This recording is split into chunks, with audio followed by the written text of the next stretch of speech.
kata para ulama, amanah kepada diri kita adalah memelihara akan anggota tubuh badan kita daripada buat kerja-kerja maksiat, seperti mengumpat, mencaci, menengok perkara yang tidak elok, mendengar perkara yang tidak elok, iaitu memelihara segala panca indera daripada buat benda tak senonoh. Itu amanah pada diri kita sendiri.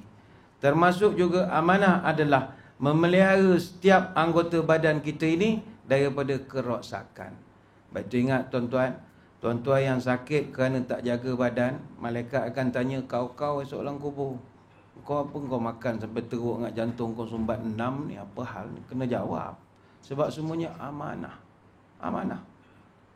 Kalau jawapan dah okey, beritahulah. Saya mana tahu tersumbat. Saya makan roti 3 keping je sehari. Mana saya tahu nak tersumbat. Jawablah kokok lepas jawapan begitu. Tapi amanah tu akan dipertanggungjawabkan. Sebab itu kajian daripada Kementerian Kesihatan, maaf ya, sekarang ini kita di Malaysia banyak risiko penyakit berbahaya atau penyakit kronik yang tak berjangkit. Yang ini kita takut, non-communicable diseases. Penyakit-penyakit yang dia bukan berjangkit. Macam dulu sakit mata berjangkit, tapi sekarang penyakit-penyakit kardiovaskular, jantung, saluran darah yang boleh menyebabkan serangan jantung, stroke, tekanan darah tinggi ataupun hypertension ataupun hyperkolesterol, orang kolesterol tinggi, itu semua bukan berjangkit no. Ataupun kanser, barah, itu semua bukan penyakit. Sebab lifestyle, gaya hidup masyarakat kita sekarang terdedah dengan penyakit-penyakit sebab oleh dia punya cara hidup. Penyakit macam jantung, kencing manis, angin ahmar, kanser, darah tinggi, kegagalan buah pinggang, rosak paru-paru, ini semua lifestyle. Banyak lebih kepada gaya hidup. 7.8% rakyat Malaysia, ini finding daripada Kementerian Kesihatan, 7.8% masyarakat kita tak nak makan sayur dengan buah. Dan kalau tak nak makan sayur dengan buah, macam mana nak sihat? Sayur dengan buah tak nak makan. Begitu juga 60.1% daripada rakyat Malaysia tidak jalankan aktiviti fizikal yang sepatutnya. Mereka ni terdiri daripada golongan buat perabot kursi meja, kepala serabut, duduk saja. Tak ada kerja. Duduk, tak tahu apa dia buat. Tak masuk lagi statistik golongan yang ngisap rokok dengan minuman keras. Itu semua kan merosakkan. Ini bukan nak kempen jangan rokok, jangan minum, bukan, nak cerita amanah pada diri. Menjaga tubuh badan sebahagian daripada amanah. Kalau kita baca laporan kesihatan dan mobiliti kebangsaan, 5.6 juta rakyat Malaysia umur 18 tahun ke atas mengalami masalah berat badan, obesity. Pulau Pinang saja, negeri taklah besar mana, tapi 27.8% penduduk Penang obesity. Obes ni maknanya dia akan terdedah dengan macam-macam penyakit. Orang kalau obesity, biasa purata 17% kencing manis, 30% darah tinggi, 28% masalah jantung. Apa punca? Makanlah. Sebab itu orang yang amanah menjaga diri, dia kontrol. Minum kopi campur susu, kalau tahu ditambah gula. Jangan diturut hawa dan nafsu, lama kelamaan menjadi gila. Anak ayam ditimbang pukal, bawa ke pekan ke rumah setinggan. Kalau nafsu dah melebihi akal, umpama makan tak cukup sepinggan. Tanam bunga dalam pasu, bunga melati, bunga pandan. Jangan diikutkan kehendak nafsu, kelak nanti binasalah badan. Sebab tu saya ingat surau masjid kena jadi contoh, kempen kurangkan makan dan jaga badan. Tapi masjid surau lah pusat makanan yang paling hebat sekali. Segala jenis kambing menerap kat surau masjid. Bukan tak boleh, kena jadi contoh. Saya nak bawakan satu hadis, mudah-mudahan yang gemuk-gemuk ni kena ambil perhatian. Bukan nak mengutuk, tidak, ni kita cerita agama ni. Nabi suruh hati-hati dengan ketibaan satu zaman, kata Nabi. Thumma yakunu ba'dahum qaumun yashhaduna wa la yustashhaduna wa yakhununa wa la yu'tamanuna wa yanziruna wa la yufuna wa yazharu fihim simanu. Oh, ini kita takut.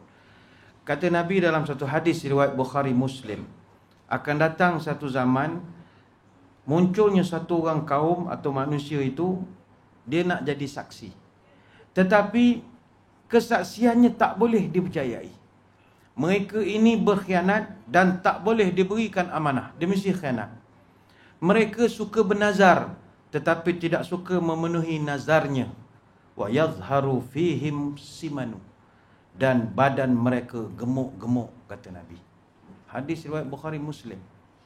Baik itu di Masjid Surau, saya ingat, periuk belanga kawah ni kena buang. Yang kita kena letak treadmill. Treadmill, alat exercise, gimnasium rakyat. Habis makan lepas ceramah, macam mana Ustaz? Air kotak cukup lah. Dengan kek sepotong. Kau nak makan nasi, balik lah. Tapi kalau buat, boykot dia orang. Nak maulud. Musim maulud tak ada makan, mogok jemaah kita. Sebab maulud dengan mulut dekat-dekat dia bunyinya. Korang-korang berani. Aduh, susah betul. Ini culture. Tak boleh nak ubah.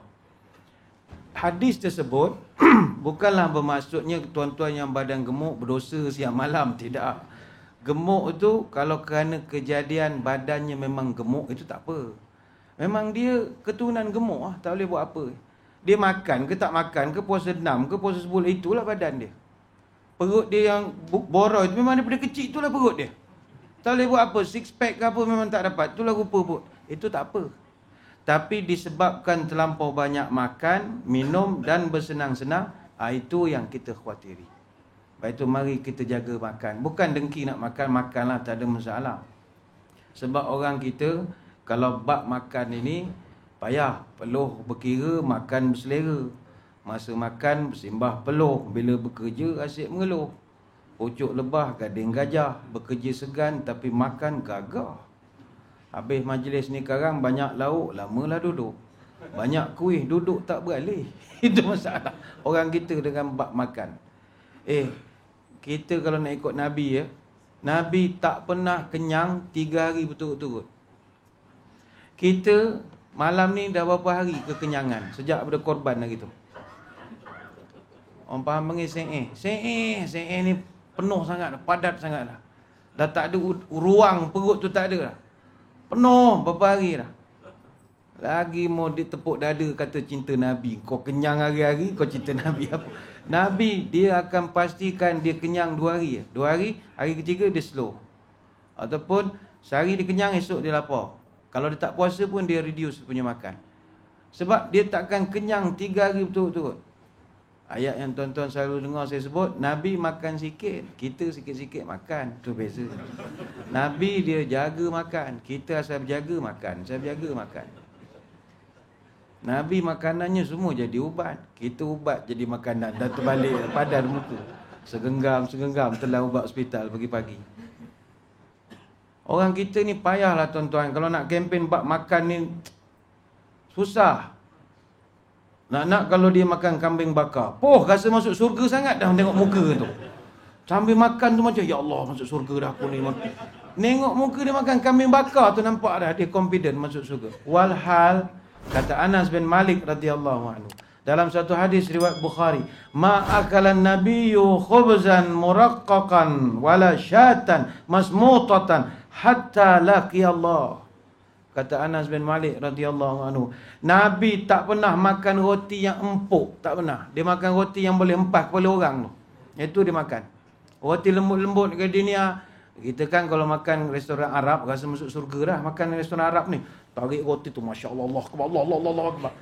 Nabi tak pernah makan roti seempuk itu, wala syatan masmutatan, dan Nabi tidak pula makan kambing yang dipanggang sampai wafat, tak pernah dia makan. Yang tuan-tuan makan kambing rasa masuk surga ni apa hal sebenarnya? Mengaji di mana sebenarnya?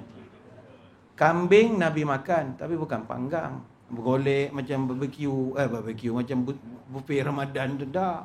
Dia dalam bentuk lauk. Bentuk lauk tu lain. Nak makan kambing makan. Saya bukan kata tak boleh makan kambing, tapi muka tu jangan confident sangat. Buatlah biasa-biasa, adalah rasa bersalah sikit. Allah, banyaknya aku makan. Dah 3 hari dah. Ada sikit insaf ini. Muka ya Allah. Janganlah confident sangat. Ni kita habis makan ni, habis majlis nikah. Saya ingat ada makan. Mesti ada lah. Mana ada majlis tak ada makan. Katalah tuan-tuan insaf lah sikit ni kan. Allah tengok ceramah insaf pula makan karipap je lah. Karipap sebiji berapa kalori? 130. Itu baru sebiji. Kalau makan nasi lemak, kok ada nasi lemak lah. Nasi lemak komplit 644 kalori. Dengan sambal, dengan nasi, dengan kuah apa sikit. Telur goreng sebiji 110 kalori. Kalau makan roti canai kosong tak ada kuah, makan gitu je 200 kalori. Tapi campur sepiring dal saja 414 kalori. Sekeping roti kalau dua, bayangkanlah. Kalau makan teh tarik lah. Teh tarik satu gelas 83 kalori. Kalau minum 4 cawan, bukan 4 gelas, 4 cawan sehari sama macam makan nasi 1,5 mangkuk. Bayangkanlah. Kita orang lelaki dewasa sehari, ni tanya doktor ramai ya. Kalau salah-salah doktor bagi tahu saya. Doktor bagi tahu saya, sehari lelaki dewasa yang dia perlu kalori 2,250 kalori satu hari. Perempuan dewasa 1,800 kalori. Tuan-tuan bayang daripada breakfast sampai lunch, sampai dinner, apa yang tuan-tuan makan. Untuk nak bakar 100 kalori saja, katalah kita makan karipap satu biji, 130 kalori. Lamsamlah 100 kalori. Untuk bakar 100 kalori, katalah kita buat 3 aktiviti. Brisk walking, jogging atau bicycle. Brisk walking ni 100 langkah 1 minit. Ya ke? 1 langkah, lebih kurang lah. 100 langkah 1 minit.